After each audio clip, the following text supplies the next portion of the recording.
Mal, gue ada tebak-tebakan nih, atau lebih tepatnya pertanyaan reflektif yang bikin kita mikir. Lawan baru aja selesai aktivitas. Emang apaan sih yang dipikirin? Gini, kamu kepikiran gak sih kenapa Idul Adha itu selalu berkaitan dengan yang namanya kurban? Atau di saat kita melakukan kurban di Indonesia, sedangkan di Arab itu melakukan ibadah haji?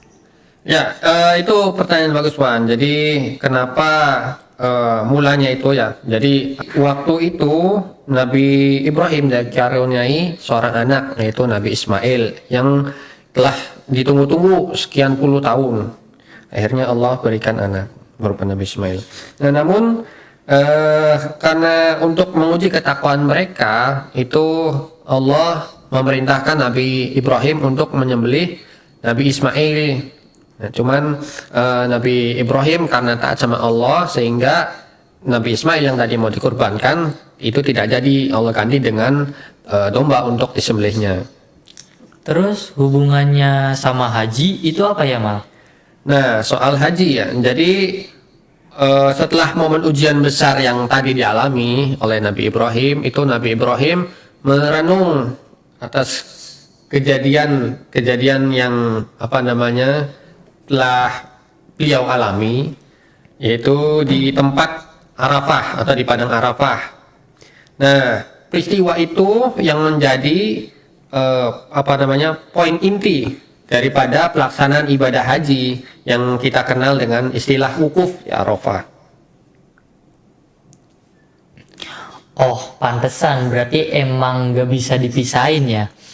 Nah, Assalamualaikum warahmatullahi wabarakatuh. Selamat datang di podcast Nongkrong Amal. Seru kan obrolan kita tadi? Aku Ridwan bersama Akmal.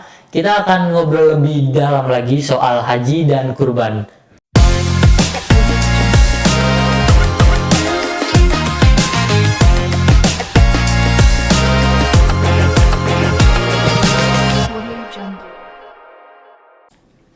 Oke, Mal, kita lanjutin pembahasan yang tadi. Kalau ngomongin haji, identik dengan antrian yang sampai puluhan tahun, sampai biaya yang sangat mahal.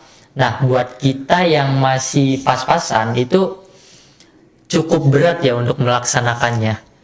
Ya, itu memang sebenarnya bisa dibilang begitu. Nah, cuman kembali lagi, Wan, namanya haji itu kan undangannya disebut juga dengan, kalau nggak salah ya, Duyufur Rahman atau tamunya Allah. Jadi seorang yang dipanggil haji itu ya benar atas panggilan Allah, seperti itu. Tapi kan, Mal, kalau dilihat lagi, ada beberapa orang yang mampu bayar sampai dengan ratusan juta. Nah, berarti lagi-lagi titik baliknya uang itu nomor satu dong. Ya, jadi memang ada yang seperti itu. Nah, tapi Ridwan, kamu sadar nggak kalau misalkan banyak sekali di luaran sana itu orang-orang yang secara ekonomi, secara akal sehat manusia itu memang tidak mampu untuk berangkat haji, seperti misalkan tukang beca, misalkan, atau guru-guru honorer atau lain-lainnya lah. Nah, itu tapi mereka bisa berangkat haji lewat jalur yang tidak terduga, yang tidak disangka-sangka. Nah, itu sedangkan juga ada orang-orang yang mampu, yang secara ekonomi mereka cukuplah, badan sehat, kaya raya, tapi mereka tidak tergerak hatinya, ataupun ketika mereka mau melaksanakan ada aja halangannya, seperti itu. Jadi ini soal panggilan sebenarnya. Oke, berarti lagi-lagi ya, haji itu tentang kesiapan dan niat hati. Jadi ada kalimat bijak yang aku tangkap kemarin, Allah itu tidak memanggil orang yang mampu, tapi Allah memampukan orang yang merasa terpanggil. Ya, itu dia. Jadi di sana ego kita dilepas ya. Yang mana kita di sana pakai pakaian yang sama. Yang laki-laki pakai kain ihram. Di situ kan nggak ada kantong, nggak ada merek, semuanya sama. Itu maksudnya untuk menunjukkan bahwa status manusia di hadapan Allah itu sama. Yang membedakan hanyalah takwanya. Seperti itu. Oke, tadi kan kita ngomongin haji tuh, Mal. Nah, pembahasan awal kan kita ada mengenai haji dan kurban. Sekarang kita geser pembahasan mengenai kurban. Nah, buat kita-kita anak muda yang baru merintis karir ataupun seorang mahasiswa gitu, untuk mengeluarkan uang 3 juta sampai 4 juta untuk korban kambing maupun patungan untuk sapi itu ngerasa sayang ya. Ya, jadi pikiran-pikiran seperti itu eman uangnya atau takut malah makin sempit rezekinya itu wajar muncul di benak manusia.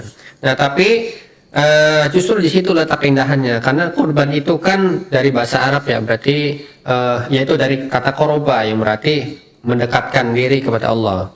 Nah, yang namanya mendekatkan diri itu kan tentu ada sesuatu yang dibuktikan dengan apa, yaitu dengan karena Allah memerintahkan berkurban dengan hewan kurban. Misalkan kan salah satu yang boleh kan kambingnya. Jadi dengan kita berkorban kambing itu tanda kita membuktikan bahwa kita ini memang taat sama Allah gitu kan. Dan juga yang namanya berkurban kan sesuatu yang memang itu kita sayang, yang kita hargai gitu. Misalkan uang 3 juta 4 juta kan itu emang kita pasti sayang sama uang itu, tapi karena kita taat sama Allah kita keluarkan sehingga disitulah nilai kualitasnya. Karena kalau yang kita korbankan itu berupa yang tidak kita sayangi, ya maka itu namanya beres-beres rumah. Oh gitu ya Ma. Berarti memang disitulah letak ujiannya gitu. Karena Nabi Ibrahim pun mengalami hal yang sama, diuji ketika Nabi Ismail yang mau dikurbankan gitu ya. Ya betul Bang. Jadi Nabi Ismail itu kan bagi Nabi Ibrahim adalah anak yang yang paling dicintainya, yang paling disayanginya.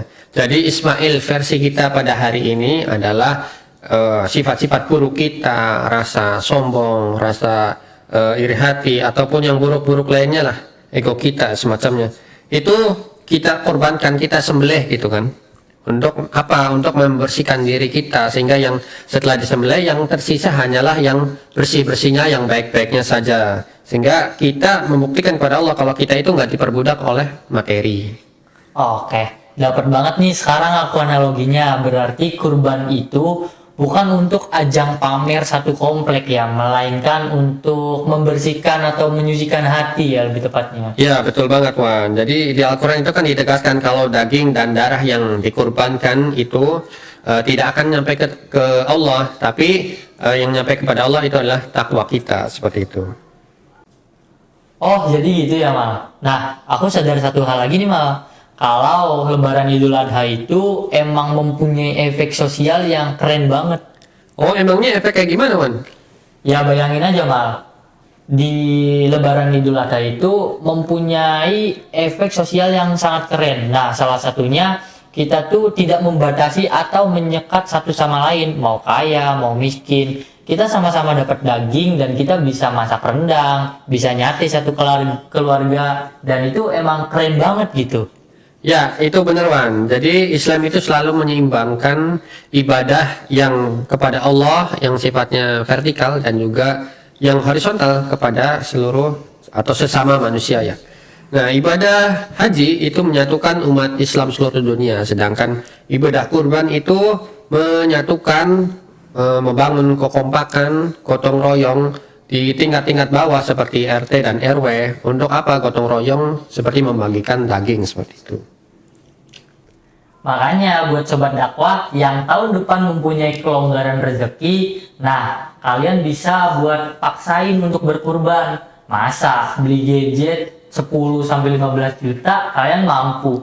Beli tiket konser yang harganya sampai jutaan, kalian juga mampu. Tapi buat kurban yang cuma 3 sampai 4 juta, kalian bilang nggak ada dana. Aduh, kok sinir banget nggak sih teman? Ya, jadi buat kalian yang merasa belum mampu, nggak apa-apa, kalian bisa bantu dengan tenaga, ya buat bantu-bantu panitia lah di situ kan, ataupun sekedar bantu doa gitu. Itu pun sudah ikut kontribusi yang luar biasa begitu kan, untuk membangun kebersamaan. Wah, nggak kerasa ya Mal, kita udah berada di akhir-akhir obrolan gitu. Kita juga udah dapet poin-poin yang reflektifnya. Ya Alhamdulillah, semoga obrolan santai kita ini bisa membawa manfaat dan juga sekaligus menemani kalian sobat takwa ya.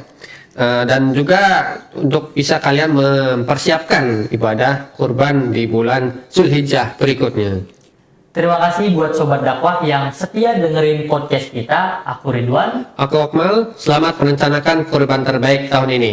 Wassalamualaikum warahmatullahi wabarakatuh. See you.